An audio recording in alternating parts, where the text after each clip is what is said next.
بسم اللہ الرحمن الرحیم۔ حضرت خدیجہ رضی اللہ تعالی عنہا وہ عظیم خاتون تھی جنہوں نے سب سے پہلے رسول اللہ صلی اللہ علیہ وسلم پر ایمان لایا، ہر مشکل وقت میں آپ صلی اللہ علیہ وسلم کا ساتھ دیا اور اپنی ساری دولت اسلام کی سربلندی کے لیے قربان کر دی۔ لیکن ان کی زندگی سے جڑا ایک سوال آج بھی بہت سے لوگوں کے ذہن میں آتا ہے، آخر اتنی عظیم ہستی ہونے کے باوجود حضرت خدیجہ رضی اللہ تعالی عنہا کی نماز جنازہ کیوں نہیں پڑھی گئی؟ کیا اس کی کوئی خاص وجہ تھی یا اس کے پیچھے کوئی ایسی حقیقت ہے جس سے اکثر لوگ واقف نہیں ہیں؟ آج کی ویڈیو میں ہم اسی سوال کا مستند اور آسان جواب جانیں گے اور آخر تک آپ کے ذہن میں اس موضوع سے متعلق کوئی الجھن باقی نہیں رہے گی۔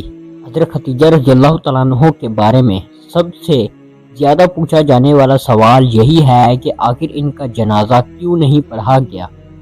اس کا جواب جاننے کے لیے ہمیں اس زمانے کے حالات کو سمجھنا ہوگا۔ حضرت خدیجہ نے نبوت کے 10ویں سال مکہ مکرمہ میں وفات پائی۔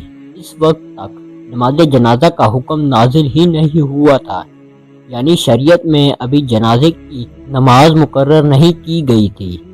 اسی وجہ سے رسول اللہ صلی اللہ علیہ وسلم نے حضرت خدیجہ کی نماز جنازہ ادا نہیں فرمائی۔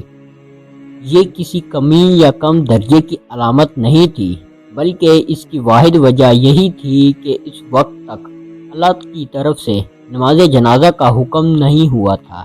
یہی وجہ ہے کہ ابتدائی دور اسلام میں وفات پانے والے بعض دوسرے مسلمان کی نماز جنازہ بھی ادا نہیں کی گئی، کیونکہ اس وقت کا طریقہ مقرر نہیں ہوا تھا۔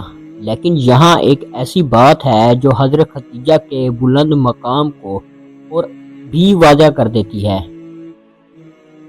حضرت جبرائیل علیہ السلام خود رسول اللہ صلی اللہ علیہ وسلم کی خدمت میں حاضر ہوئے اور اللہ کی طرف سے حضرت خدیجہ کو سلام پہنچایا، ساتھ ہی جنت میں موتیوں سے بنے ایک ایسے محل کی خوشخبری بھی سنائی جہاں نہ کوئی شور ہوگا اور نہ کوئی تکلیف۔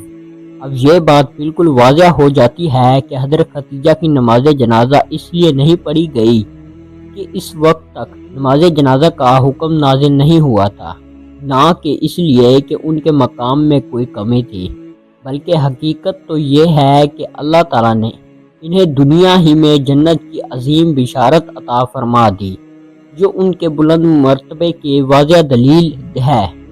اگر آپ کو یہ ویڈیو پسند آئی تو ویڈیو کو لائک اور چینل کو سبسکرائب کرنا نہ بھولیں۔